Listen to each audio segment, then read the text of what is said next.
Well, I play Dragonflight. Here we go. Recently I've found myself not really knowing what to play when it comes to MMOs. Throughout the year I've been playing a lot of New Worlds with the speculation that the game would eventually become good, which is exactly what started to happen. Yeah. Unfortunately, it turns out I probably would have been better off quitting the game along with everyone else, as with the recent release of Fresh Start servers, all non-Fresh Start servers are basically dying. I don't understand why Amazon has such a hard time combining these servers and why they're so slow with it. It's kind of like bleeding, where it's like every single day that you have like one of these servers that's just like unpopulated and dying, it's like you have an open wound and it's just bleeding out players because every day people log on. How many people are on my New World server right now? Let me go ahead and double check. Server status. And where's Titan? This is going to be a while. Fresh start. Okay. Titan server. Next. Oh, okay. Where the hell is it? The fuck?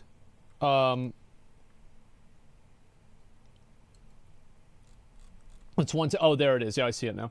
175 players.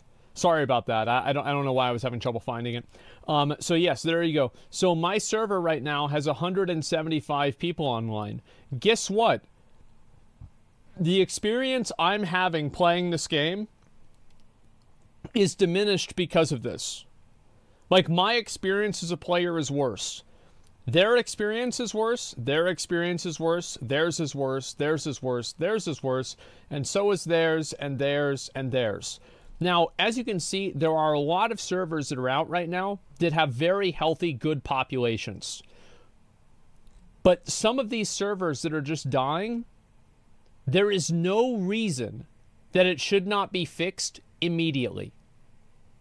Like, they should have been combining the servers like last week. They should have it ready. Yeah, like, I mean, Thanksgiving is over. The weekend is going to be over pretty soon. There's like literally no fucking excuse to not do this. So yes, this is like completely has nothing to do with the video, but like they are so slow with doing this and it's killing the game. It's unironically killing the game because you log on. New World is a very multiplayer MMO. You need other people that exist in the economy and in the ecosystem of the game. So every day that you have 140 people online is a bad day for every person that's playing the game, and it causes more people to quit.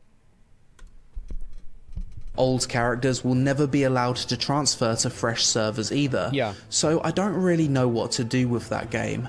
I've got this character with maxed out expertise and near... Holy shit, yep, he's got everything capped. God damn, yeah, this is like my main character too. Maxed professions that every weapon is all at 6. Oh, almost every weapon is at 600. God damn. All right, this is impressive. Stuck on a dying server, and I feel like I've invested too much time into it to start again. Nah, don't worry about it. Just do it again. Like, it's fine. Like, I did it. It was fun. How about other MMOs? Well, Lost Ark was a game that I was rather addicted to at the start of the year. Yeah, I played a lot. However, I quickly got bored of the daily and weekly grinds and realised that the most time-efficient way to play Lost Ark is to not play the game, spend money, wait for the Western version to be caught up with the Korean version, then pay to win once honing materials are cheap and the crystal to gold exchange rate is high. Hell yeah, brother. Guild Wars 2. It's a great MMO that I love to play on and off for PvP and Fashion Wars, but sometimes I want vertical progression which the game lacks. How about Albion Online and RuneScape? I've always been curious about this Albion Online game. I've wanted to try it out to see what it was like. I really like both of these MMOs, but the fact that you can just buy gold in-game makes half of the game's systems feel irrelevant. Wait, you can buy gold? How am I going to care about making 1 mil an hour from gathering and crafting if I can just buy 10 mil for $10? Yeah, exactly. Like, that's always the problem, is like whenever you have like pay to win and like buy gold or buy something to play it, every single time that you have that in the game, what you do is you create a metric in which people measure their time. And like whenever you're measuring your time with a dollar value, what difference is it from work? When games put a direct monetary value on gold in-game, they make me feel like I'm working for the equivalent. I totally agree. Absolutely. You know what? That's a really good point. That's such a good point. God damn, guys. Wow. Of $1 per hour by actually playing the game and earning gold legitimately. The only way I could not have that feeling with RuneScape would be if I made an Iron Man, which I might do at some point. What about Final Fantasy XIV? I actually feel like I would probably enjoy this game a lot if I got to endgame so I could raid and have fun with the glamour system. But I've realised that I just don't care about story in MMOs at all. As much as I've tried to play the game in my spare time and read everything, I personally don't play MMOs to read a lot of text, so I'll sub to Final Fantasy XIV, play it how everyone tells me I should play it, get bored after 30 minutes and unsub. I think that if he doesn't like the story, he should just buy a boost, man. Like, dude, if you don't like the story, you don't have to like the story. Just buy a fucking boost and play the raids. The raids are fucking awesome. Like, it sucks because, like, all the raids that I've done with Final Fantasy have been lit. So, like, why are you going to hold yourself back and, like, make yourself go through the Gridania storyline? Maybe you don't give a fuck about that. I enjoyed it. I thought it was really fun. But guess what? The other reason why I thought it was really fun is I did it with my stream. Doing it solo probably would not have been that much of an experience. Buy a fucking boost, man. I think at some point I'm just going to boost to endgame and enjoy it on my own terms. I love MMOs that I can level up in whilst watching streams on my other monitor. With story being such a massive part of Final Fantasy's leveling, I can't really do this, so it's not for me personally, although I know many people love the story and leveling in this game. Yeah, I think if you play Final Fantasy like it's a single player game, you'll enjoy it a lot more. The more that you play it like it's an MMO, as like you're leveling up, I think that you will just, like, there's going to be a lot of dissonance. So yeah, just play it like a single player game. That's all you have to do. Elder Scrolls Online. There's a lot I like about ESO, but I don't vibe with the combat or character aesthetics for it to be a main MMO for me. I like the story in this game. I thought the story and like the questing in this game was really good, but there were some other things about it I just wasn't really a fan of. Like, I didn't really like the combat very much. The way I've played ESO in the past was somewhat similar to Guild Wars 2. Map completion, PvP, and collecting cool gear. In the end, I prefer Guild Wars 2 for all of these things. Black Desert Online and Arcade. Yeah, let's not get into those. World of Warcraft.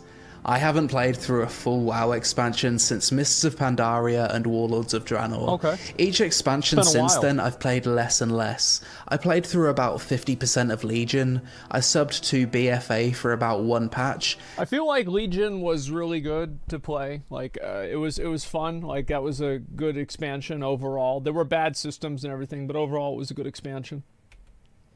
And Shadowlands, I really didn't like the theme, so I quit shortly after getting to max level. For the past few years, the thing I hated the most about WoW was that each expansion would have some kind of system that would make playing alt classes and specs a pain in the arse. Mandatory legendaries, artifact power, Azerite, Renown, basically borrowed power that would become irrelevant in the next expansion. As someone and it's usually kept on rails by the game. Like, you can't get too far ahead, you can't get too far behind. Who enjoys playing multiple classes and specs, I've wanted WoW to become alt friendly for a long time. And apparently with the new expansion Dragonflight, this actually seems to be the case. Well, it's clearly happening. Like, Dragonflight is going to be unequivocally more alt friendly. It's not even a question. Because you simply don't have 5 different systems that hold your character back.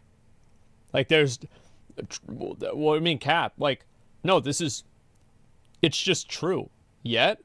Well, yeah, I mean, yet, of course, yet. What, do you wear a raincoat whenever when it's sunny because it's going to rain in 3 days? Who knows what's going to happen in 3 days? I'm saying right now, it's good. That's just stupid. Of course, yet. Of course, I mean, everything is always yet. There's a lot I've always enjoyed about WoW. The combat feels smooth, the PvP is fun, the raids are great, and I love the transmog system. If Blizzard starts making the game more alt-friendly with more account-wide progression, then I'd probably stay subbed for a lot longer. Yeah, exactly, because alts are a way that people play the game again. It's like whenever you play Dark Souls, usually whenever you finish Elden Ring or Dark Souls, you don't think to yourself, man, I want to go back and play that exact same build again. You think, man, I want to go back and play a magic build. I want to play like an arcane build, a bleed build, a fucking, a tanking build, the way that I am. So like, that's how like games like Dark Souls and Elden Ring create extra content. And it's the same as like roguelikes, for example, too. And WoW should follow that same paradigm. It used to up until, like, I'd say, like, Mists of Pandaria or Legion. Like, really, Legion was the turning point. So yes, we've gone full circle. After 7 years since I created my first ever first impressions video of me looking for an alternative to WoW, transitioning the YouTube channel purely from covering WoW to being a general MMO. I used to watch his videos back then because he was all, like... Lazy Peon, like think of his name, right? Lazy Peon. That's a WoW meme. This guy used to make WoW videos. Like that's all he would do is make WoW videos. I'd watch him because he was making videos the same time I was. Channel, we're still here looking at the new expansion like the distracted boyfriend meme. Yep. So grab your Thunder Fury Blessed Blade of the Windseeker.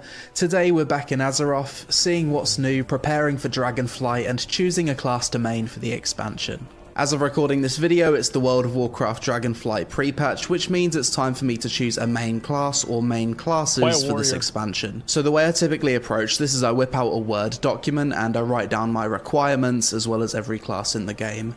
Main requirement, ping. Holy fuck. I just go with the one that has the biggest weapon. What the hell is all this? What the fuck, you make a spreadsheet for this? Like, all right, we go with the guy with the big sword. Oh, the other one's really overpowered? Oh, I'll play him instead then. Okay, that's good. Yeah, I'm done. Friendly. This basically rules out every single melee class in the game, which means I'm going to be left with ranged DPS or healer. So realistically, I'm going to be maining a healer for PvE content such as Mythic Plus and raids, with a strong ranged DPS spec for open world solo content. Druid is probably top of the list at the moment, but a class that I really want to check out is the brand new Evoker class, which has just been added to the game. So let's create one and see if it's any fun. Body 1 or Body 2. I guess those are like male and female options, but you can't really tell the difference. As a dragon, I feel like I should just be as chunky as possible. Yeah, and you can't be as chunky as possible either. Spikes, yes. Wait, there's actually a lot of customization options for this race. We are one spiky dragon. Our ears consist of spikes. How are we supposed to hear out of a spike? If I'm gonna be a dragon, realistically, I'd rather be a naked dragon. Visage form. Okay. Let's just call her Flyby. Yeah, that's a really clever name. Let's go with that. As a new hero class, we start at level 58. Let's check out the starting experience. Dracthea intro cutscene. Looks like I'm a statue. I'm looking forward to this. A new ranged DPS class, as well as a healer class. This is the first ranged DPS class they put in the game since vanilla WoW. This is like the perfect class for me. It's the two play styles that I love. Double press spacebar, your character like glides. That feels good. Man, that's a really good idea. That's really new and innovative for Blizzard. So like if you press spacebar twice, your character will like go up a little bit more and glide. Damn, like that's a really good idea. Yeah, that's a really good new content for the game. It's awesome. Feels even better than the Demon Hunter double jump. Living Flames, this is my #1 ability. That's the only thing I pressed. #2 ability is an instant cast. Disintegrate. It's like a channeled ability, it seems. Another cutscene. It's an angry looking dragon. Living Flame, when targeting an enemy deals damage, but when targeting an ally it heals. I like that. That's really cool. Leave the temple out into this big open landscape. That looks cool. In general, I really liked how in Mists of Pandaria, healers had much more of a DPS role, and healers would use DPS to recover resources to heal with. Like, I remember shamans and like druids could like a wrath or lightning bolt to get mana recovery. I really like that a lot. And I feel like healing in WoW, it goes through phases where it's like really fun and also phases where it's like not fun at all. And I feel like whenever you can actually feel like you can influence the fight and do like DPS and shit, that's whenever the game's fun. Miss Pandaria was amazing for healing. I played multiple healing classes then. Giant structure in the distance, dragons in the sky. Moira? Yeah, Quite a sight to behold, really. I'm really excited to explore the environment of the Dragon Isles. Everything about this expansion seems a lot less alien than the previous expansion, Shadowlands. Well, I wonder there was why. something about Shadowlands that I just couldn't connect with. I really like Shadowlands, but I feel like the game, like, aesthetically, I like Shadowlands. I felt like some of the zones, like, I thought Maldraxxus was, like, pretty bad. I didn't like Maldraxxus, but Ardenweald and Revendreth were, like, really cool. But I do think that, like, having each zone disconnected from each other felt really weird. It didn't feel like you were in, like, a expansion or a zone. It felt like you were in levels. Just being in the Shadow Realm or something where everything was super weird. It wasn't very grounded. It felt borderline sci-fi in places. Fire Yeah, breath. it was. Let's try it out. Which, again, by the way, you want to talk about borderline sci-fi, we literally fucking went into outer space and captured a space demon with a laser beam in Legion, okay? I have no problem with sci-fi as long as it's fucking cool. Yo, that's cool. That's like an action combat ability. This reminds me of Spyro the Dragon. We going again? Yeah, So I bet it we does. go up here, and we go down here.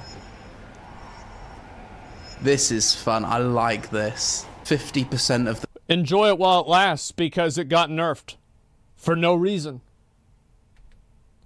the players this expansion are going to be dragged there. Yes, they may have yoinked it straight out of Guild Wars 2. That's smart. But that doesn't make it less cool. WoW's yoinked a lot of things from Guild Wars 2. Cute little thing on my character's back just clipping through my neck. When a rat Something's and a never dragon become friends. It's not a rat. It's a baby It's a walrus. walrus. I need to learn to identify my animals a bit better. Healing ability. Okay, that seems good. League of Legends and Dota 2 need a button like this. Consume to reduce toxicity by a large amount. Hover. I don't want that. Increases my movement speed. It makes me do a bit of a swoop. It launches me. I still And I need can to use play my this abilities class. whilst moving. New ability, Deep Breath. I like also that ability hover because it shows like you can clearly tell whenever somebody is hovering because they are in the air. Like that's something that's good because you don't have to read a character's nameplate and then try to find the debuff that's important. You can just look at the character and see, oh, that's what they're doing. It's like Remorseless Winter, Blade Storm. Let's see, what are some of the other ones? Ice Block, stuff like this, where it's just immediately obvious what's happening. Seems like another skill shot type ability, and it can extend really far. Yeah, that is like really large range. That's cool. Reposition, pop some big AoE. Nice, that hits hard. Is that a giant Tauren? Kurog Grim Totem. That's the guy from the What cinematic, specialization I guess. will you choose? Devastation or Preservation? I've heard really good things about Preservation, so I want to try that Yeah, one. I think people like the Raphion's healer trying one to better. stop the ritual. He's trying to summon something evil, We already saw this one. and Rathian has failed. That was just pathetic, man. Like, he literally flies in and he just gets hit by a rock. Like, what the fuck? Like, he just gets hit by a fucking rock. Like, what kind of bullshit is this? Hey, you just got hit around the mouth with a bit of rock. You didn't have to fall to the pathetic. ground that hard. That's a big dragon. So she's let him go to deliver a message. And as you can see by the weather, it's closely resembling England right now. Raphion's laying on the floor again. The pain. Mate, nothing really Yeah, happens true. to you, Raphion. There's not that much pain. Come on. So I guess Razageth is going to be the big bad for the start of this expansion. Big dragon army casually rocking up at the gates of Stormwind. I actually didn't want to play as Alliance. I wanted to play as Horde. Did I fuck that up during character creation? As much as I Probably, think yeah. the Evoke is a really cool class so far, I don't think I'm going to end up maining it because, one, I think I'm going to get sick of looking like a dragon all the time in comp. Yeah, I don't like how you can't go into your visage form and do at least some things. Like, I don't like how, like, you're always a dragon all the time. You can. I guess this is a better way for me to say it. I don't like the fact that the visage form cannot look like a normal human. Maybe this is, like, stupid, but you can't get rid of the scales on the top of their head. It doesn't matter what you change unless they changed it from the beta. You're not able. Like, you can almost do it, but you can't do it all the way. I don't like that. Combat, because I'm someone that kind of cares a lot about transmog and having cool armor on. Additionally, I can see these held channel abilities being a bit of a nightmare with my ping. I can already feel when I let go, there's like a massive delay for those abilities. There's also a few channeled abilities as well, so I don't know if this is going to be the ideal class for me. So it's a few days later, and so far Druid is top of the list. Is that 8 fucking level boosts? Holy shit. You actually can? Okay, let me see.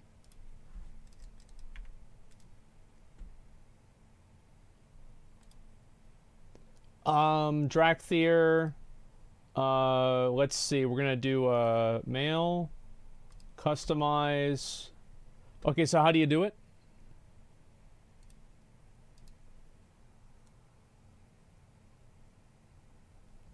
How do you do it?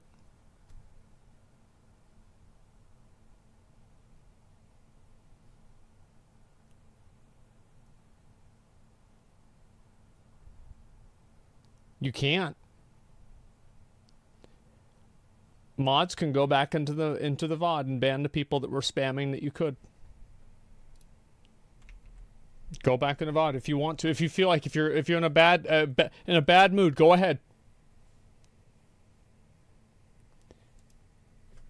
Enjoying playing Balance as the ranged DPS spec. I really love Resto, and Feral and Guardian both feel pretty cool as well. So far my list is looking like this. I'm actually just going to put Evoker on the no list. Okay. The more I played Evoker, the more I realised that this could be the most fun class ever. It doesn't matter because I'm an ugly dragon creature. Yeah, exactly. Let's try Holy Paladin. Something I absolutely love that Blizzard have done with WoW recently is add this edit mode. So I've made my like perfect UI, lined everything up, and this is all in game. So I no longer have to install add-ons to make a nice looking UI. I still don't like the way the UI looks, even with the tools. I think it looks a lot better, but as somebody, maybe it's just because I've used add-ons for so long, I don't think I'm ever going to go back and just use the base UI. I will say, however, it is a tremendous improvement. It's way better. It's great. I just don't think it's good enough for me to only use it. That likes to use as few add-ons as possible, so the fact that there's now an edit mode in-game, absolutely fantastic. Another thing that's new with Dragonflight is the new talent tree system, which I definitely prefer to the old system. Which is like crazy to me whenever people say that like Dragonflight isn't shipping with any big features or there's nothing new with Dragonflight. I feel like these talent trees are fucking massive. They affect literally every single person that plays the game. Blizzard has never added something like this in the game that's as transformative as talent trees. There's literally nothing that they have ever added. Mythic Plus, if you're not max level, you can't do Mythic Plus. RBGs, if you're not doing PvP, you don't do RBGs. These talent trees affect every single player that plays the game. People are just going to search up an optimal build, but once you become really good at your class and you understand every aspect of every ability, you can kind of use this talent tree to just change things to fit your playstyle more. Testing out the Holy Paladin. I like Holy Paladin. I don't think I would main it over a Resto Druid though. I feel like with Resto, because you're just kind of ramping up your heals and you've got constant heal over time, it's really hard to mess up. Dude, you're standing in all of the shit. What are you doing? Tank! You might actually be AFK. Mate. Big heals. Fuck. Combat res. Yeah, he's AFK, isn't he? Oh, you can combat res as a paladin? No, I didn't even know that. Handle quite a lot. The more that I'm playing and thinking about other classes and races, the more I'm just certain that I want to main druid this expansion. I'm going to main a druid. Not a warrior. Ult number 1 will be shaman. Ult number 2 will be paladin. And then mage or warlock for ult number 3 or 4. I'm not sure which order I'm going to do those in. Next problem to overcome. Basically all of the good players play Horde. Yes. And after trying to do Battlegrounds as Alliance, I can see why. Because this week I haven't won a single BG as Alliance. I feel like Alliance usually wins BGs. Yeah, I'm going to be honest. Like, I feel like as Alliance, I win BGs most of the time. Horde have been stomping every single game. So let's move to the most highly populated Horde-dominated server. Illidan. Storm Scale. High Mountain Tauren unlocked. I could go Zandalari Troll if I wanted to. Like, what's cooler? We'll go High Mountain Tauren. If I don't like it, I'll race change to Troll. So after an extra day of testing, I think I'm ready for Dragonflight. The Druid is going to be my main. That guy looks although, pretty cool. After playing High Mountain Tauren for a while, I don't like how transmogs look on Tauren, so I'm going to have to change race. Well, I mean, like, that helmet's really not doing him any favors. It's literally clipping through his moose horns. Second ult is the Shaman. I love every single spec of the Shaman. Resto, Enhancement, and Elemental all just feel really good, especially Enhancement. Warlock is my third favourite class. I really love Demonology. That one feels the best. Next would be Affliction, and then I didn't really like Destruction so much. Fourth priority is the Paladin. Wow. I enjoyed the Holy and Protection spec. And for the Mage, I didn't really enjoy any of the specs. Fire was okay, but something about Frost just feels kind of lackluster. I think it's the audio-visual feedback from abilities. I didn't really like Arcane either. Fire was... It's hard to beat how good Frost used to feel. Whenever you would get like a big shatter and then just take somebody down 60% HP, it was pretty badass. The only one I kind of liked. So yeah, my original WoW class, the Mage, demoted to priority number 5. Damn. A quick look at my choosing a class document. Requirements were ping friendly, range DPS with a healer option. We went with the Druid, Shaman ult number 2, Paladin, Warlock, Mage. Wrote some notes about each of the classes. Priest is probably a class that I need to try. I've never really liked the aesthetic of Shadow Priest, but if it's fun to play, then that's a range DPS with 2 healer options. Yeah, I never really liked Priest. I think that I need much to try personally. Priest. Hope you enjoyed the video, guys. Let me know in the comments below if you're also going to be returning to WoW for Dragonflight. Help us out with a like for the algorithm gods. Social media on screen, and I'll see you in the next one.